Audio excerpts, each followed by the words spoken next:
Alright, hey, what's going on, guys? Welcome to the video for Tower of Fantasy. My name is Ventus. What's good? Alright, guys, in this Tower of Fantasy video guide, I'm going to give you my top 3 picks for the best Ling teams. Now, really quickly, before I get into that, if you're new here, please subscribe to the channel with all notifications on so you don't miss an upload. And then after this video is over, head on over to my channel and check out my playlist for Tower of Fantasy because I've uploaded like 1,000 videos for the game already. And also, follow me on my socials. I am VSGN Social on TikTok, Twitter, and Instagram, so the YouTube notifications suck. I always put my new videos over on my Twitter, and if you follow me on Twitter, I usually will follow people back if they follow me. Alright, so let's get right into this.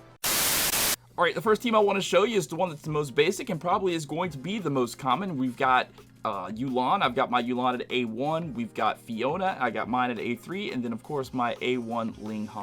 Weapon chips that I run with this build over on my Ling, I've got 2-piece Shiro and 2-piece Samir. 2-piece Shiro, it says increase both damage and shatter to targets with more than 50% HP by 15%. And then, of course, we've got the 2-piece Samir, increase damage progressively by 1% upon hitting a target, stack up to 10 times, last for 1.5 seconds. And then over on my Ulon, we've got a 2-piece Frigg, increase frost attack by 8% for 10 seconds when switching between frost weapons. The set effect works in the offhand slot, but only the set with the highest star rating will take effect. And then, of course, we got that 2-piece Shiro, which again increase both damage and shatter to targets with more than 50% HP by 15, or I've got mine by 19% on this one.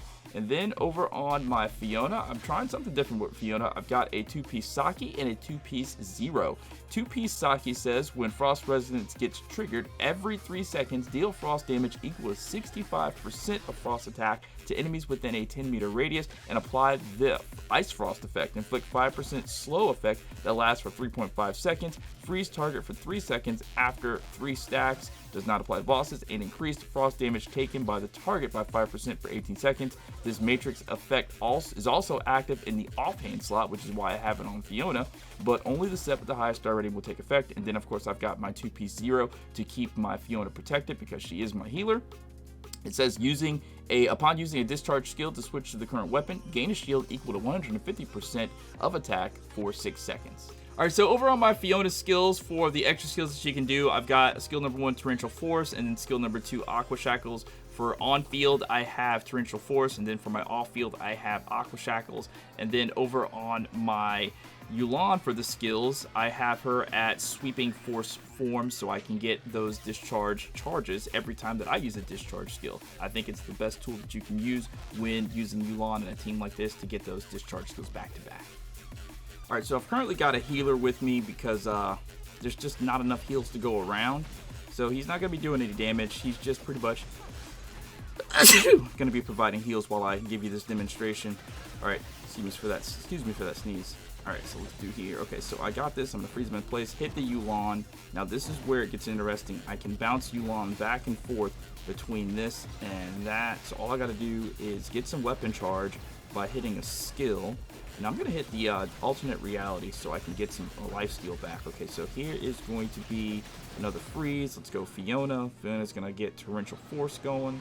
So we hit that Torrential Force, hit my shield, and then I think my skills cool down. So let's get weapon charge here, and I'm going to hit the Ling alt one more time.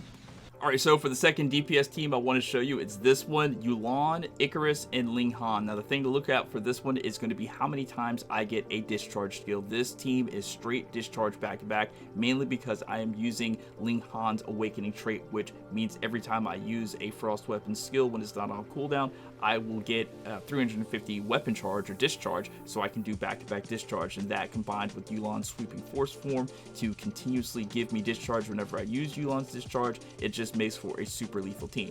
I took out Fiona from the first team and added Icarus. Icarus is on the Frost banner right now. He's another Ice DPS, and I'll show you what I'm doing with Icarus for weapon chips. I basically pretty much have him on a straight DPS set. We're going to go with a 2-piece Crow, 2-piece Shiro. 2-piece Crow says increase crit damage to targets with less than 60% HP by 24%, and then over on his Shiro set, we've got increase both damage and shatter to targets with more than 50% HP by 19% because I have 1 star on each of those. Over on my Ulon, I'm just going to go ahead and keep the 2-piece Shiro, 2-piece Frigg, and then on Ling, I'd keep the 2-piece Shiro and 2-piece Samir. Alright, so let's try Zuyon with a full frost team.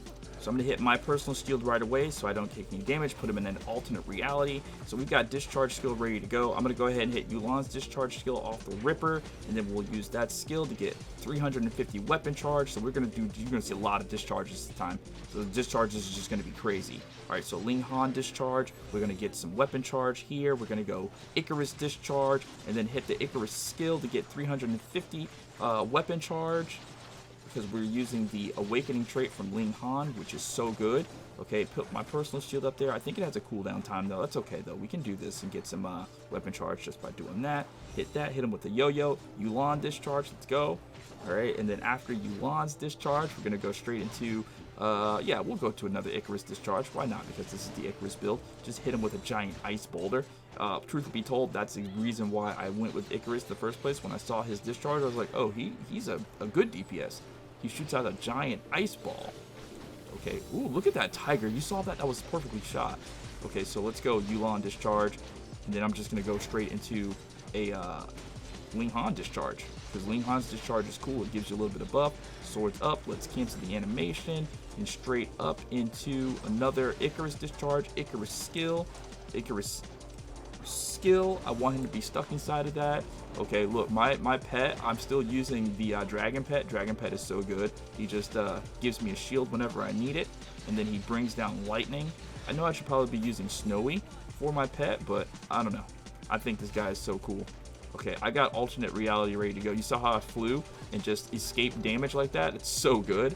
I wonder if that's like what they were thinking whenever they made it. Okay, let's go. All right, and the third and final team of the video that I want to show you is one that is super safe. It involves having a frosty healing weapon, and that's going to be Coco Ritter. My Coco Ritter is at A0 level 120, but all you need is a little bit of heals to keep you going for a while. All right, so I keep the same weapon chips on my Ulon and Ling Han, but the weapon chips we're going to be using on my Coco Ritter are something that keeps her nice and safe. We've got a 2-piece 0. Upon using a discharge skill to switch to the current weapon, gain a shield equal to 150% of attack for 6 seconds. And then, of course, we just got an old random Shiro set, increase damage progressively 1% upon hitting a target, stack up to 10 times, last for 1.5 seconds. Alright, so this is a little bit safer team. We've got Coco Ritter, Ulon, and Ling Han. I like to encourage people to always keep themselves a healing weapon, like in every element if you can. I know we're kind of lacking on the healing, like straight healing weapons, but I feel like it's very good if you have a healing weapon. So what I'm going to do is I'm going to hit the Ulon discharge on Zuyan this time, and then bring him up and down. He is weak to frost, so that's really good for us. Let's hit the Coco Ritter discharge, so we have those heals out there. Hit the Coco Ritter discharge, or skill, and then I'm going to hit my regular shield, my relic shield, and let's just keep wailing on him. I'm going to use Ling Han's discharge right now, and then I'm going to wail on him with Ling Han's normal attacks, because Ling Han's normal attacks are so good. They just DPS out there. Okay, cool, that's fine. You can hit me all you want, buddy. You can hit me all you want. Take that tiger. All right, and then we'll do this. Good. And then back into Ulon discharge. Oh, he freaking ran from it. Ulon skill. And then we've got a, where is he going? Okay, Ling Han discharge. Let's go. Just massive damage to him. And then cancel out of it as soon as that sword goes up, and then smash down. That was a nice big chunk of damage right there. Put my personal shield back up. All right, just keep smashing with that rapier. The alabaster tiger. Put the shield up. Ulon, skill. We got weapon charge. Ling Han. Finish this off. Oh, he's got those shields, so nah, he's dead. Alright guys, so that's going to be it for the video. If you did enjoy it, was helpful, do me a favor, give it your thumbs up, and I'll catch you next time. Peace out.